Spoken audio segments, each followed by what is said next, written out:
Une rentrée toujours sous le signe des réformes, poursuite des dédoublements des classes dans les quartiers défavorisés, interdiction du portable, évaluation, début de la réforme du bac, la rentrée 2018 est celle de la poursuite et de la consolidation des mesures annoncées depuis un an.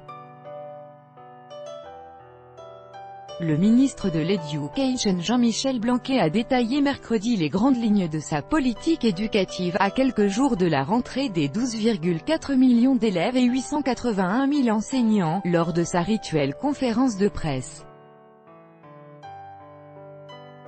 Il s'agit d'amplifier le sillon, les perspectives ouvertes, l'an passé, a-t-il résumé. Ainsi, la réduction des effectifs dans les classes des quartiers défavorisés se poursuit. L'an dernier, elle concernait les CP des réseaux d'éducation prioritaire renforce REP.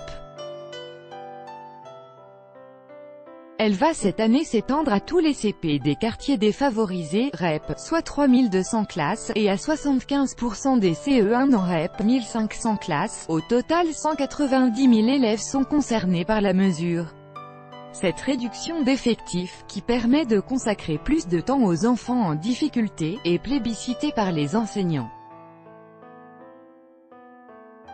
Mais des syndicats redoutent un manque de locaux. Il faut en effet de salles là où il n'en fallait qu'une jusqu'alors. Seuls 10 à 15% des classes vont rencontrer un problème logistique à la rentrée, a rassuré le ministre, pour qui il s'agit de la plus importante mesure de justice sociale. On étend le dispositif mais on voit qu'il s'essouffle, juge le SNUIPP-FSU, premier syndicat du primaire, affirmant que des postes sont ponctionnés ailleurs, notamment dans les écoles rurales.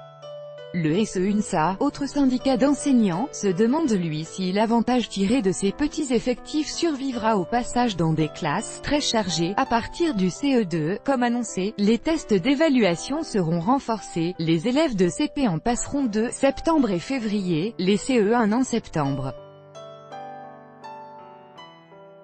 Les 6e en octobre, et les lycéens de seconde auront, eux, un test de positionnement peu après la rentrée, semaine de 4 jours pour le ministre. Les résultats des évaluations de CP permettront notamment d'apporter des indications aux professeurs de maternelle sur les besoins des élèves. Le but n'est pas de faire peur, a dit M. Blanquer, quand les syndicats redoutent un effet anxiogène et une mise en concurrence des établissements.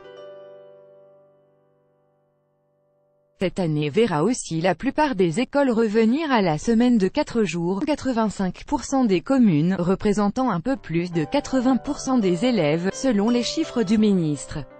Peu après son arrivée au ministère, il avait donné aux maires cette « liberté nouvelle » dont ils se sont emparés massivement. L'abandon d'une demi-journée satisfait les communes, cela leur coûte moins cher, et les enseignants mais nuit aux élèves en difficulté, se désolent des experts. Quand je suis arrivé, j'ai trouvé une situation d'hétérogénéité incroyable, avec des calendriers hebdomadaires variables selon les endroits, a répliqué le ministre. Au collège, la principale nouveauté sera l'interdiction du portable, votée en juillet au Parlement.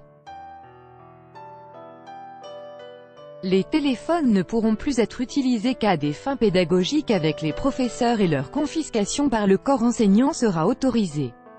Aux établissements de choisir la modalité d'interdiction, en imposant de l'éteindre, ou en installant des casiers pour les déposer à l'arrivée au collège, a précisé le ministre. Dans les faits, la majorité des collèges avaient déjà régulé l'utilisation du portable via leur règlement intérieur, rappelle Philippe Vincent, secrétaire général du syndicat des chefs d'établissement. Au lycée, les élèves de seconde sentiront les tout premiers effets de la réforme du bac, qui instaurera un nouvel examen à partir de juin 2021. Leur planning comprendra dès cette année 54 heures consacrées à l'information sur l'orientation, après les vacances de la Toussaint. Et en fin d'année, ceux qui se dirigent en première générale devront choisir 3 enseignements de spécialité et non plus une série, S ou L, supprimée à partir de la rentrée 2019. Tout droit de reproduction et de représentation réservé, copyright 2018, Agence France Presse.